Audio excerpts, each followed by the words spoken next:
Well, I came out today to burn a little brush off and got that done.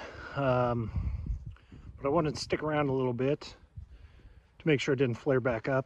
But we're super wet here right now, but there's obviously a ton of dead grass and other flammables. So in order to kill two birds with one stone while the fire is finishing itself off, I'm going to fill some buckets with some of the grass clippings that we hauled out this summer and load those into the flower beds for a deep mulch system for the spring that will do double duty of being a weed killer in the early spring and then create a deep bed of mulch that will hopefully continue to be a weed suppressant. And then as that stuff breaks down, it'll just feed whatever flowers I put in there.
Well, as you can see, I finished filling the second bed. Got them both full, kind of mounded. Curious to see how much that will break down in the next few weeks or next couple months. If I need to go add more, there's still plenty over there. You wouldn't know it. It feels like spring's gonna be next week, but we're still in the dead of winter. It's early February. Unseasonably warm here for the last week, 10 days, something like that. But before that, I'd mentioned that we got a really good snow. I think we wound up with about 12 inches, which is quite a bit above average for us. And then that was followed with about a week to 10 days almost of sub-zero temperatures. It's just absolutely frigid. You know, we had wind chills down in the negative 30s, negative 40s. And I was talking with my spiritual director about it. He's in a different part of the country, and just talking about, you know, the different effects that has on a person's life. And, you know, with it comes some stresses. You know, you got to be able to deal with the snow. You know, the boys and I went out and did our fair share of shoveling, which in and of itself, I think I've talked about before. I don't like shoveling snow, but it's one of those jobs that, you know, when you get there, it looks one way, and it really doesn't take that long. And then when you're done, it looks a totally different way. And just the value of those types of jobs, mentally, at least for me, that, you know, I can see that I did something. But my main point when I was talking to him was, as the really frigid temperatures were letting up and things were getting a little bit back to normal, I talked about how, you know, I'm actually gonna miss this short time. You know, I think there's, at the point in life I am, any chance, any excuse I can get to kind of slow down, I usually take. You know, it just, our, we create such a frantic pace for our lives, and I don't think most of us do it on purpose. But you know, it wasn't that many years ago that even through that weather, I would have been just working, just work, whatever I could do, whatever work I could get done, and I would have missed a lot of really cool time with Alex and the kids at home. You know, of course, that also, like I said, has its stresses when you put that many people in a house for that long. But you know, we just kind of hung out. We went out. We knew the storm was coming. We bought a bunch of groceries and just kind of hung out and watched movies and played some video games, and I think we did some puzzles, and I just really appreciate that a lot more now. Kind of that forced slowdown where there's an exterior factor that not just our family but the whole community kind of agrees that, you know, hey, there's something going on enough that we're all just going to slow down and only do what we necessarily have to do. Yeah, I just have a newfound appreciation for that, and what that can do, not only for my own, you know, kind of mental state, but also our families, you know, each individually and then as a family unit, what that can do to kind of give us those times together that, you know, one day aren't going to be here. And I want to do my best to appreciate those times when they do come, because I know when, you know, when that situation's gone, it's kind of back to the rat race, and just not appreciating the rat race very much nowadays. But we get the brush burned, got the flower beds filled, and the sun is getting somewhat low, so I think I'm going to call it a day, and we will catch you all later.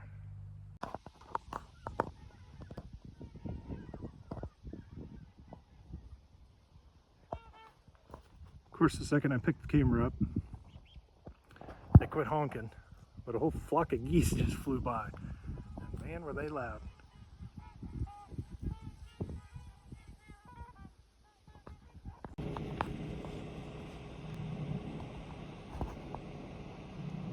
That is all the further I can zoom in. But I drove up here to turn around to leave. There's two does standing up there. Where were you a few months ago?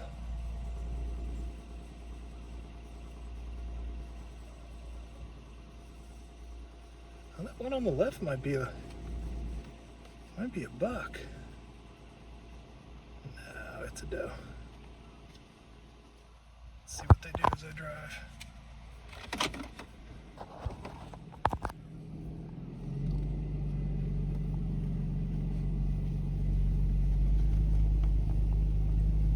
There they go.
Go on. Yeah. Go on. Hey.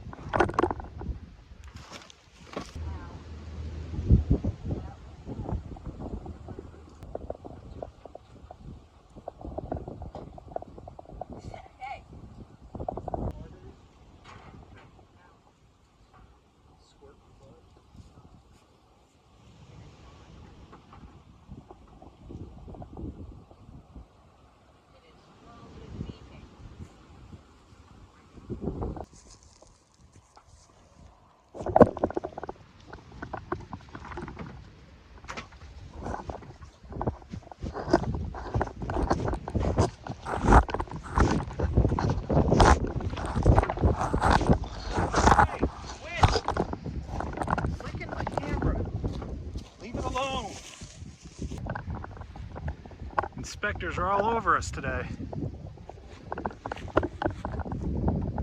Go away.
And we end it with a twofer.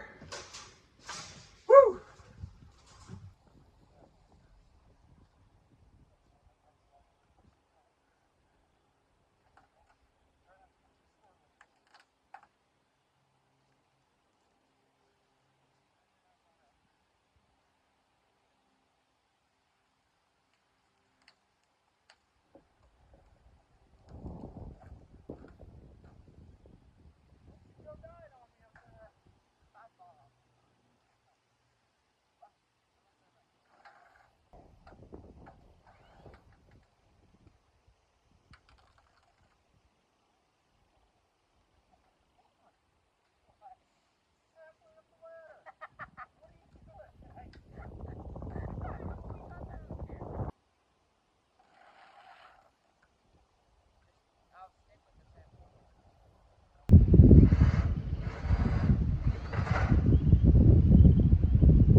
is just a little too big.